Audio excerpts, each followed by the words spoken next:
Hello and welcome to Inside Kurdistan Extra. Joining me today is Harry van Bommel, a member of the House of Representatives of the Netherlands for the Socialist Party. Welcome to the show. Thank you very much. I believe you've developed quite an interest in the Kurdish cause over the years and formed some very close ties with Kurdish officials and the Kurdish people. What stirred your curiosity in the Kurdish cause in the first place? That's hard to say because it dates back from a very long time. Of course, I have personal Kurdish friends, but that's not my motivation. As a spokesperson on European and foreign affairs, human rights is my core business. And whenever human rights are endangered, you'll find me in an active political position. So working with the Kurdish community in the Netherlands and the Kurdish in the respective countries where they live, human rights are of course a topic. So that's what brought me to the several parts of Kurdistan in Iraq, in Turkey, also in Syria. I've never been to Iran, but I hope to go there as well. Okay. What was it in particular about the Kurdish plight that really struck you, especially so many years ago? Was it the Halabja? Was it the Anfal? It was Halabja. Yes, it was Halabja because we've all seen in the Netherlands the images on television. And we know there is a link to a certain Dutch businessman who sold agents that were used to make poison gas. So that was obviously a turning point in history and also a turning point in the relation between the Netherlands and Kurdistan. Personally, my first time in Iraq was in the year 2000 when I went to Baghdad in an international humanitarian mission to protest against the sanctions that hurt the people of Iraq, and also to protest against the policy of Saddam Hussein concerning the Kurds in the north and the Shia in the south, and the international policy that he was conducting. So that was my first time, and in 2008 I was invited to speak at a conference in Howler on the recognition of the genocide on the Kurds. And after that I've been here a couple of times. Okay. As you mentioned, a Dutch businessman has had links with providing the raw materials for the chemical production that Saddam Hussein used on his own people. As a Dutchman yourself, how do you feel about that, especially someone who's very close to the Kurdish cause and has been working actively for them? Yes, I've been studying this case for a very, very long time. And I'm happy there's a book written about this specific case and this specific businessman by a journalist called Mr. Karskens, Arnold Karskens. He's the first to really describe how this went about. And it's obvious that Mr. Van Anraat, the person we're talking about, the businessman we're talking about, delivered the agents that were used to make poison gas before and after it was it was struck by the embargo. So he went through different countries to deliver the substances that were used. Someone breaking the law is of course not my personal or political responsibility, but I found myself very happy to be able to address this issue in Parliament, because at the time I first addressed this issue, the man was still at large. The man was still free and even had some sort of protection by the Dutch Secret Service. After 2003 this all changed, and I was very happy to see him sentenced for a very long jail time. Many would claim that there was some involvement by the Dutch government. He couldn't have possibly done what he done without the government being informed. Do you feel the Dutch government did know about his supply of chemical weapons to Saddam Hussein? To a certain extent and to a certain period in time, that must have been the case. But we have to see this in perspective. At that time, Saddam Hussein was seen as an ally of the West. Into the early 80s. After the first messages of chemical weapon use, there was an embargo on substances that were delivered by this particular person. And after that, I think that what happened was without the knowledge of our government, because otherwise our own government would have been in breach of UN resolutions. And I don't think that's what happened. Okay.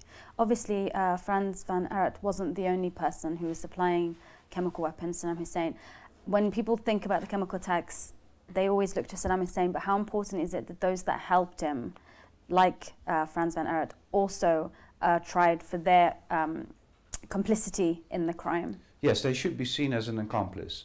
Mr. van Anraat is well known because he didn't show any remorse. And I've seen him on television saying, it is not my responsibility what other people do with the substances I sell them. But if you have the knowledge, and he had the knowledge, if you have the knowledge that these substances will be used against people, in the form of chemical weapons, then you are an accomplice for 100%. And that's what happened in the case of Frans van Anraat. And he was really very blunt about it, very frank about it. Maybe naive, but that's why in the Netherlands he's a well-known figure, and in this region as well. This year marks the 25th anniversary of the Halabja chemical attacks. Have you had a chance to visit the town, meet with the people, get their stories? Yes, I have been to Halabja. I have met with people who still suffer the consequences. People with respiratory problems, people with burning marks on their face and their bodies. Also in the Netherlands I've talked to these people, but of course it was very impressive to be in Halabja itself, especially to stand at that place where this father died trying to protect his child. I'm a father of an 8-year-old boy, so I can understand what went on there, and I've seen the images and I've seen the films that were taken, that were shot right after the first people went in Halabja, and it's really horrifying. Was there anything specific, any story that really stuck with you over the years, having met people in the Netherlands and also in Halabja itself? Yes, that's the story of I think it was a young boy who was presumed dead. And there was even in Halabja there was a cross with his name on it. And over the years, I think it was when he was 18, his parents, or the people he believed that were his parents, in Iran told him that he was brought to Iran after the massacre, and they raised him as his own son. And when he reached the age of 18, they told him, "We're not your real parents, you are one of the survivors of Halabja." And that's when he returned to Halabja, and I think he got a university education, etc., etc. So that was a very impressive story, because it also shows that at that time, while the war was still fresh between Iran and Iraq, and that's not perceived completely well in Europe, I must say. At that time, many people were helped, were rescued in Iran, across the border, very close to Halabja. And that's a very impressive story, because it tells one aspect of the war and of the chemical attack that's not very well known. But also, of course, it's a micro story about one person surviving this horrific thing. As you know, Halabja is often claimed as the symbol of the Kurdish plight, the Kurdish cause. This is what the international community knows. Is it as widely recognized in the West about what happened to the Kurds? Is Halabja still the symbol of the Kurds in the West as it is here internally? Yes, it's a symbol, and I'm very happy to say that in my own parliament in the Netherlands, we are now ready to discuss the issue of political recognition of the Anfal campaign more widely, and Halabja as a symbol of what happened to the Kurds as genocide. And then we would follow the debate that happened in Sweden, in the United Kingdom, I think in Norway. There's a debate going on in Canada. And especially for the Netherlands, since we host the International Court of Justice, other important legal institutions, and of course because of the link there is because of the Dutch businessman that was involved in what went on. So I think it's high time that the Netherlands recognizes this historical event as a genocide. Political recognition seems to be a focal point nowadays when the Kurdish government is pushing to bring more awareness to what happened to the Kurds. The Iraqi High Criminal Court recognized it as genocide, the Halabja attacks in 2010. How important is political recognition by the Netherlands, other countries in the West, in Europe, the international community at large, to bring more awareness, bring more weight to what happened here in the Kurdistan region? I think it's very important. As a matter of fact, in 1948, when the United Nations General Assembly adopted the Genocide Convention to prevent genocide, it was said that recognition of genocide is an important tool to prevent genocide from happening again. And I think that political recognition of the genocide on the Kurds, 25 years after the event, it would be a very important step. 25 years seems a very long time, but for recognition it is not. It took until 2004 in the Netherlands before the genocide on the Armenians, 1915, was recognized. So in that light, 25 years is rather quick recognition. Of course, for the people and those who suffered, it is way too late. Right. But still, it is important, and I think that it's not just the idea of recognition to prevent, but also recognition of the suffering. It means a very important step towards those who suffered the genocide and the people that were left behind. When we mention the Kurdish cause, we often solely refer to Halabja, but as you mentioned, there's also the Anfal campaigns. How informed do you think the general public, for example, in the Netherlands or the international community, are aware of the Anfal campaign? I mean, most of them think it's one campaign when in fact it was 8 long campaigns. Yes, I know. I don't think people know the details. And for that reason, when I visited Halabja in 2010, and I was here in Suleimani as well, I decided to develop a lesson plan for secondary schools in the Netherlands, and I had an intern working on this, and now this lesson plan is ready. And in that lesson plan, we discussed the Anfal campaign as a wider campaign to exterminate the Kurdish people, because Halabja is a symbol, and it will always be a symbol. It was a turning point in history, but we have to remember that there were very many instances, not just of trying to exterminate the Kurdish people, but also of the use of chemical weapons, even into Iran, which is not very widely known in the Netherlands. We should all see this in the same perspective. It was a campaign widely against the Kurdish people, and it shows also that the Kurdish people do not only live in Kurdistan and Iraq, but also in the other countries. And we see that there's the risk of governments, dictators, trying to exterminate the Kurdish identity in general, still is here. Look at the situation in Turkey. Yep. As you mentioned, well, go to Turkey, you've visited the other parts of Greater Kurdistan, not Iran. How did their sufferings compare in comparison to what happened to the Kurds in Iraq here, in northern Kurdistan? Well, as usually in this case, all positions differ. The Kurds in Turkey have a different position from the Kurds, obviously, in Iraq.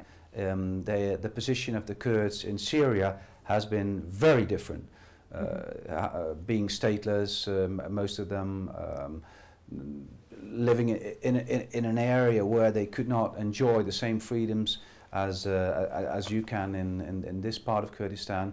But also I studied the position of the Kurds in Iran. They have a very different position as well. So they all should find out themselves how to deal with their actual situation.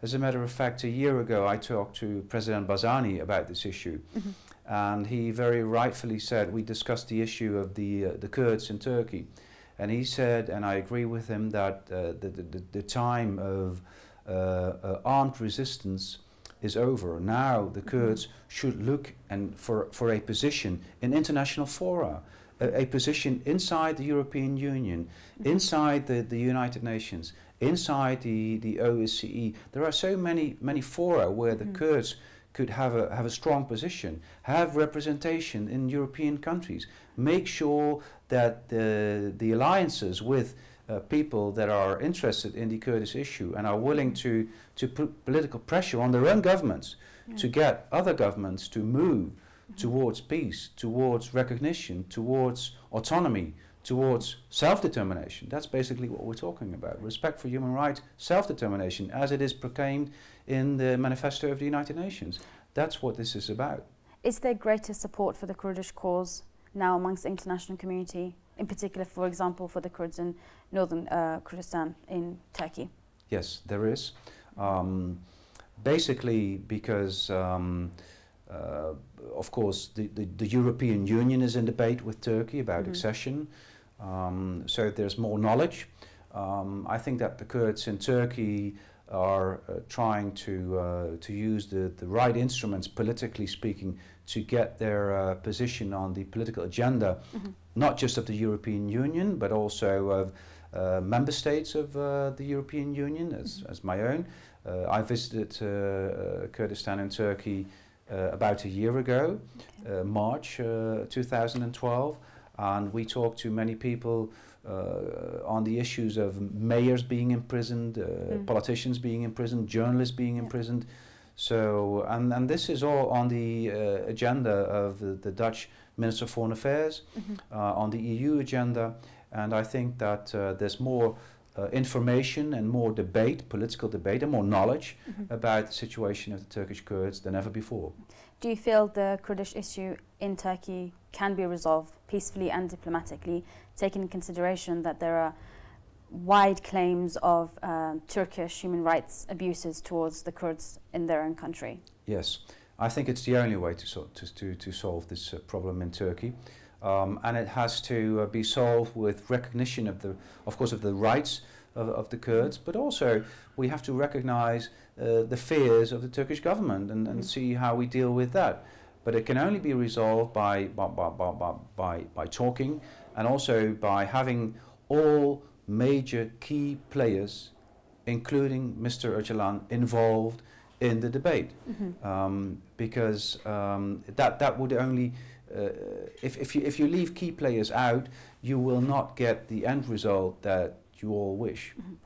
Abdullah Öcalan is the symbol of the resistance in northern Kurdistan. As you mentioned, he's a key player. How important, for example, would his release from prison be to solving the Kurdish issue in Turkey? Well, this is all related to, of course, the position of the PKK, which is now on the European list of terrorist organizations. The use of violence. This should all be, I think there's going to be a package deal where prisoners are going to be released, where people can play a political role, where the PKK will say that they will respect the ceasefire, that the Turkish army will refrain from using force. I think it will be a package deal. Step by step, this process will lead, I'm sure, to the wished outcome. And I'm fully aware of the position of the Kurdish leadership in Iraq that is playing a role, an important role in this issue as well. It is in the benefit of all in this region, but especially in Turkey itself, to resolve this problem without force. When the Kurdish issue is mentioned, it automatically arouses fear because of independence. Is the notion of a greater Kurdistan a feasible option in the future? That's not up to me to decide. I talked to many Kurds who think that that should be the outcome of the debate in the future. Fact, of course, is that the Kurdish people are the largest people without an own nation, 40 million, 50 million, some say. Many people living in the diaspora. Today here in South Kurdistan, in Iraq, I always advise people to make sure that you secure the stability that is here, because we see that many factors in the area, in the region, are unstable. And today it is secure, it is safe, and it is stable in Iraqi Kurdistan. That is very important, and you can only make sure that stability is here if you strengthen the institutions in your society, meaning political parties, parliament, legal institutions, independent journalism, etc., etc., etc. Education, invest in your own society, and then fully live the right of self-determination. I'm not here to advise people what how they should organize their own state or their own society. We have difficulty in doing this in Europe ourselves, so maybe we're not the best to give advice in this respect. You were not a supporter of the 2003 war. I believe you called it a US-British illegal invasion. It is. But 10 years on, how do you feel the country has developed, and particularly taking into account the Kurdistan region? Well, the basic thing, of course, is that 2003 invasion was outside the United Nations. It was in breach with the United Nations policy, and therefore we objected it. We also thought that the reason that was used, the threat of weapons of mass destruction, was a pretext, and we turned out to be right in this respect. But had it been a humanitarian reason, would you have supported that, knowing your background and what happened to the Kurds as well as the other Arab population? Had it been a humanitarian intervention, then it would have been different, because there were many victims, and there was no plan after how to deal with Iraq after the removal of Saddam Hussein. And that has left Iraq with the situation it is in today. Fortunately for the Kurds, the Kurdish region wasn't very much affected by the war. And so the starting position of the Kurdish region was a lot better than the other parts of Iraq. And we still see ethnic violence and turbulence in the rest of Iraq. So the one characteristic of history is that it does not reveal its alternative, that it does not show how where alternatives would have led to, and that is the same here. So I think our political position in 2003 was the right position, although of course I am very happy with everyone else that Saddam Hussein has left the political theatre, and that now there is a future, there is light at the tunnel for the people of Iraq. Where do you feel the main challenges still lie? For Iraq or Kurdistan? In particular, because the Kurdistan region seems to suffer less. Yes. For Iraq, of course, the main issue is how to preserve the unity state, because what we see, there is quite a disputed area, the debate on oil income, oil deals. So to preserve at this moment the unity state is of great importance for Iraq, but also the relation with Iran. I mean, if we look at the government in Baghdad and the policy Mr. al-Maliki is conducting, then I fear that the orientation towards Iran might also be a threat to the unity of Iraq. So trying to get more stability in Iraq, more independent political cause of the central government of Iraq is very important. So I see the greatest challenge in that respect. Okay. And just finally, as we said, this year marks the 10th anniversary since the 2003 war. Where do you envisage Iraq and the Kurdistan region to be in 10 years' time? That's a tough question, because long terms nowadays don't exist anymore in politics, and 10 years is a very long time. I think that the general idea of Iraq will be that it will be a peaceful country at that time, and that the issue of autonomy or independence of the Kurdish region will have gone to the background, because at that time this part will be seen as the Kurdish part will be seen as the Dubai of the region, where people live in wealth, and tourists will be very happy to visit.